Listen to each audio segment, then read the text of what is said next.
નમસ્કાર, જય હિન્દ, જય જવાન દોસ્તો, જય કિસાન.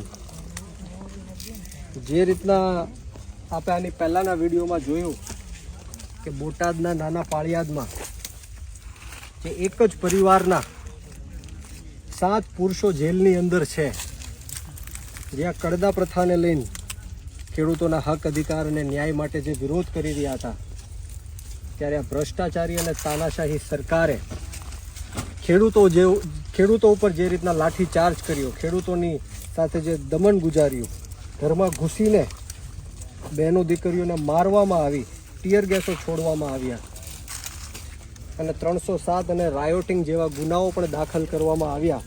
એના અનુસંધાને 80 કરતાં પણ વધારે ખેડૂતો આજે જેલની અંદર છે. અમારા આમ આદમી પાર્ટીના ખેડૂત નેતા એવા રાજુભાઈ કરપડા હોય, પ્રવીણભાઈ રામ હોય, રમેશભાઈ મેર હોય, પિયુષભાઈ પરમાર હોય, રાજુભાઈ બોરખતરિયા હોય. ત્યારબાદ સુરેન્દ્રનગર જિલ્લાના સુદામડા ખાતે માનનીય અરવિંદ કેજરીવાલ સાહેબ અને ભગવત માન સાહેબ એક મહાપંચાયતમાં ઉપસ્થિત થયા અને ખેડૂતોના હક અધિકાર અને ન્યાય માટે અનેક માંગણીઓ મૂકી. અને ગુજરાતના જે લાચાર અને ગરીબ ખેડૂતો છે એ અત્યારે હાલમાં કમોસમી વરસાદના કારણે પોતાનો જે પાક છે નિષ્ફળ થયો છે. ખેડૂતોને હજારો લાખો કરોડો રૂપિયાનું જે નુકસાન થયું છે,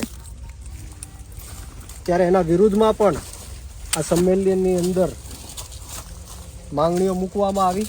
ત્યારે અમારા પ્રદેશ અધ્યક્ષ ભાઈ શ્રી ઈશુદાનભાઈ ગઢવી હોય, ગોપાલભાઈ ઇટાલિયા હોય, ચેતરભાઈ વસા હોય, હેમંતભાઈ ખવા હોય, આ બધા જ નેતાઓએ જે રીતના ખેડૂતો સાથે ઊભા રહીને ખેડૂતોની માંગણી મૂકી.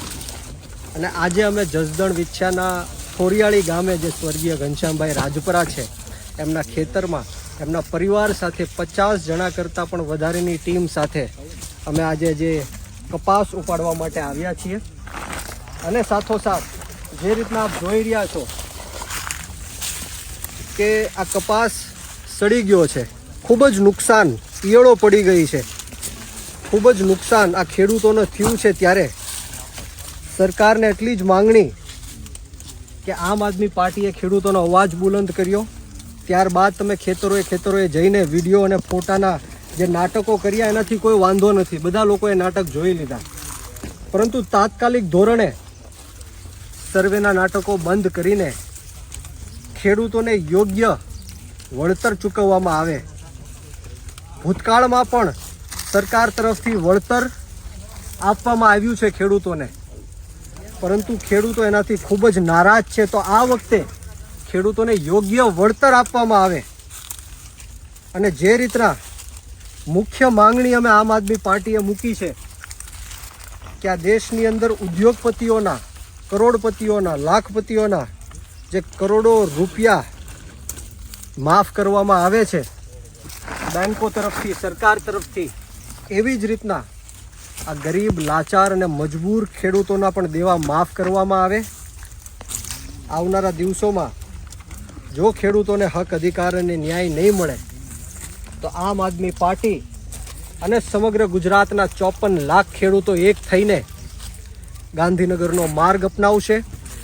અને જે અમારી મુખ્ય 5 માંગણીઓ છે કે તાત્કાલિક ધોરણે સંપૂર્ણ ખેડૂતોનું દેવું માફ થાય, ખેતરે સિંચાઈનું પાણી પહોંચે, MSP કાયદો બને, કૃષિ પંચ અને લાંબા ગાળાની કૃષિ નીતિઓ બનાવવામાં આવે, જે નિર્દોષ ખેડૂતો ઉપર 307 જેવી કલમો લગાડવામાં આવી છે, કેસ પાછા ખેંચવામાં આવે, આ તમામ લોકોને જલ્દીમાં જલ્દી છોડવામાં આવે. એ માંગણીઓ સાથે આમ આદમી પાર્ટી સમગ્ર ગુજરાતના ખૂણે ખૂણે પહોંચવાની છે. અને આ ભ્રષ્ટ અને તાનાશાહ સરકાર જે રીતના ખેડૂતોની સાથે અન્યાય અને અત્યાચાર કરી રહી છે અને પડદો ફાશ કરવાની છે, ત્યારે હું આ ભારતીય જનતા પાર્ટીના પ્રમુખ એવા વિશ્વકર્મા સાહેબને કહેવા માંગીશ કે અમે તમારા વિડીયો જોયા, ફોટોઝ જોયા, ખૂબ સરસ આવ્યા છે. તો તાત્કાલિક ધોરણે હવે નાટકો બંધ કરીને આ ખેડૂતોને યોગ્ય સહાય આપવામાં આવે.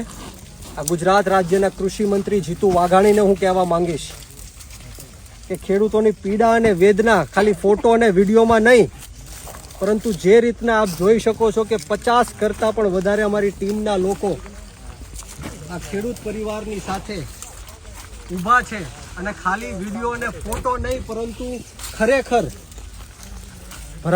ખર તડકામાં તાપમાં અમે લોકો આ કપાસ ઉપાડી રહ્યા છીએ, ત્યારે આ સાચું કામ છે.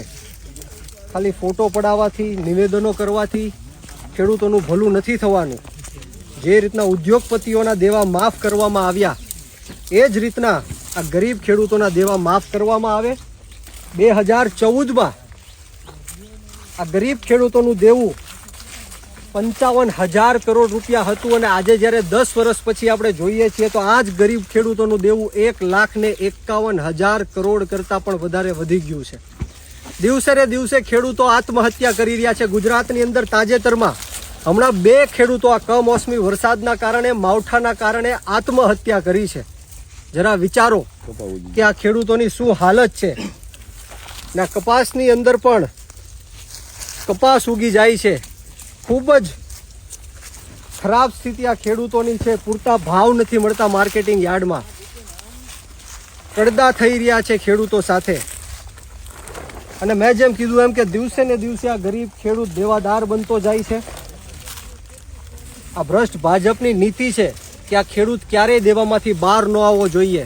આ દિવસે ને દિવસે દેવાદાર બનતો જવો જોઈએ. ત્યારે હું આપને કહેવા માંગુ છું કે સમગ્ર ભારત દેશની અંદર દર 1 કલાકે એક ખેડૂત આત્મહત્યા કરી રહ્યો છે.